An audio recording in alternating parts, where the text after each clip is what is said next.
আগেই বাংলা জাগো আপনাদের নিয়ে গিয়েছিল শিলিগুড়িতে অবস্থিত বৌদ্ধ মন্দির সালুগাড়াতে, যেখানে গেলে বৌদ্ধ সন্ন্যাসীদের প্রার্থনার নানা আচারবিধি দেখে নিতে পারবেন আপনি। আর তার ঠিক একটু দূরেই, অর্থাৎ শিলিগুড়ি শহর থেকে একটু বাইরে সালুগাড়া তরিবাড়িতে রয়েছে আরও একটি বৌদ্ধ মঠ, যার নাম ইয়োয়াম ইন্ডিয়া বৌদ্ধ মঠ। শিলিগুড়িতে ভ্রমণে আসলেই হাজার হাজার পর্যটক আসেন এই বৌদ্ধ মঠ দর্শনে। বিশাল বড় এবং বিশাল জায়গা ঘিরে তৈরি হয়েছে এই মঠ। এই বৌদ্ধ মঠের এক পাশে পাহাড়, অন্য পাশে পাহাড়ি নদী বয়ে চলেছে তার সুন্দর গতিপথে। শিলিগুড়ি শহর থেকে 11 কিলোমিটার দূরেই রয়েছে এই সুবিশাল মঠ। প্রতি বছর হাজার হাজার পর্যটকরা ভিড় করে থাকেন এই মঠে। এই মঠের সামনে রয়েছে অপূর্ব কারুকার্য করা এক বিশাল গেট। সেই গেট দিয়ে প্রবেশ করার পর খানিকটা গিয়ে পড়বে মূল বৌদ্ধ মন্দির। চোখের সামনে এই মন্দির দেখলে আপনার একবারের জন্য হলেও মনে হবে চীনের কোনো বৌদ্ধ মন্দিরে গেছেন আপনি।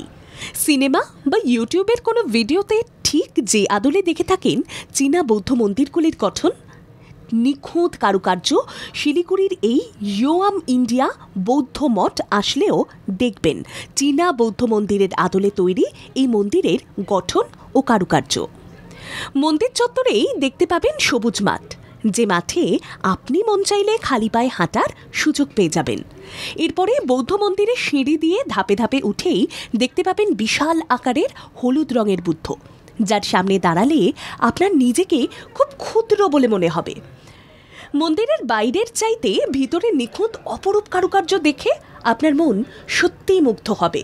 এই মঠের পেছনেই দেখতে পাবেন জঙ্গল ঘেরা বেঙ্গল সাফারি। একেই ঈশ্বরের পবিত্র স্থান বলে। অন্যদিকে পাহাড় জঙ্গলে ঘেরা প্রকৃতির প্রাণবন্ত রূপ দেখার সুযোগ, এই সবটা মিলিয়ে এখানে গেলেই আপনার মন একেবারে শান্ত হয়ে উঠবে।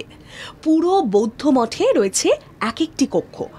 এর একটি কক্ষের মধ্যে বৌদ্ধ সন্ন্যাসীরা প্রার্থনা করেন। এখানে দেখতে পাবেন প্রার্থনা চক্র।